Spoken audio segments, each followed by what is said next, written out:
الحمد للہ وحدہ والصلاة والسلام علی من لا نبی بعدہ اما بعد فاعوذ باللہ من الشیطان الرجیم بسم اللہ الرحمن الرحیم۔ دوستو، بھائیوں اور بزرگوں، سیدنا ابو ہریرہ رضی اللہ تعالی عنہ سے روایت ہے کہ رسول اللہ صلی اللہ علیہ وسلم نے ارشاد فرمایا، کیا تم جانتے ہو کہ غیبت کیا ہے؟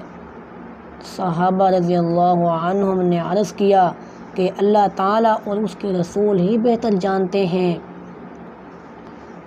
تو آپ صلی اللہ علیہ وسلم نے فرمایا، تیرا اپنے بھائی کا اس طرح ذکر کرنا جو اسے ناپسند ہو۔ آپ صلی اللہ علیہ وسلم سے پوچھا گیا، آپ صلی اللہ علیہ وسلم، کیا جو میں بات کہہ رہا ہوں جو وہ بات اس میں ہو تو کیا پھر بھی یہ غیبت ہوگی؟ تو رسول اللہ صلی اللہ علیہ وسلم نے ارشاد فرمایا، اگر وہ بات اس میں ہے تو پھر تو نے اس کی غیبت کی، اگر وہ بات اس میں نہیں ہے تو پھر تم نے اس کے اوپر بہتان باندھا۔ اس حدیث میں غیبت اور بہتان کی تعریف کی گئی ہے کہ اللہ تعالیٰ نے سختی کے ساتھ اس سے ممنوع قرار دیا ہے۔ ارشاد باری تعالیٰ ہے، وَلَا يَغْتَبْ بَعْضُكُمْ بَعْضًا أَيُحِبُّ أَحَدُكُمْ أَن يَأْكُلَ لَحْمَ أَخِيهِ مَيْتًا فَكَرِهْتُمُوهُ وَاتَّقُوا اللَّهَ إِنَّ اللَّهَ تَوَّابٌ رَحِيمٌ۔ کہ تم میں سے کوئی کسی دوسرے کی غیبت نہ کرے۔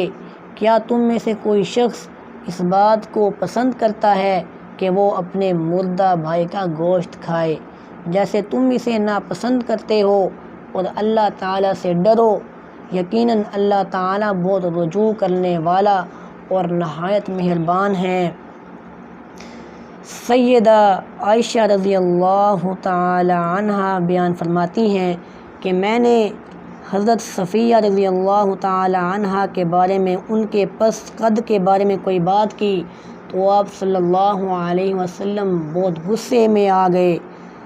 آپ صلی اللہ علیہ وسلم نے ارشاد فرمایا کہ تم نے ایسی بات کی ہے کہ اگر اسے سمندر کے پانی میں ملا دیا جائے تو اس کا ذائقہ بدل جائے۔ حضرت عائشہ رضی اللہ تعالی عنہا فرماتی ہیں کہ میں نے آپ صلی اللہ علیہ وسلم کے سامنے ایک آدمی کی نقل اتاری تو آپ صلی اللہ علیہ وسلم نے اس پر فرمایا کہ میں پسند نہیں کرتا کہ میں کسی کی نقل اتاروں، اگرچہ مجھے اس کے بدلے میں اتنا مال ہی کیوں نہ ملے۔ اللہ تعالیٰ سے دعا ہے کہ اللہ تعالیٰ ہمیں غیبت سے محفوظ فرمائے، آمین۔ سبحان ربک رب العزت عما یصفون وسلام علی المرسلین والحمد للہ رب العالمین۔